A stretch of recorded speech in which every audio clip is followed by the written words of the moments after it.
Hai en moitas partes deste país que cando se fan cambios deixan o servizo en peores condicións de como estaban. E é moi difícil, teño que decir, que a Xunta de Galiza rectifique cambios que ten feitos. O seguinte caso, polo menos do que eu teño constancia, o máis inmediato é, por exemplo, o que vai acontecer, o que está acontecendo desde hai pouco tempo no Concello de Vedra cos cambios nas liñas nos horarios do transporte. A veciñanza de Vedra, aínda que teña a sinatura de aceptación do alcalde destes cambios nas liñas, a veciñanza de Vedra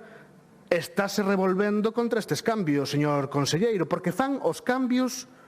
o albur moitas veces de sabe Dios que intereses, pero dos veciños e das veciñas que o día seguinte dos cambios xa se están queixando dos propios cambios e vostedes non teñen a capacidade de rectificar, pois non o fan.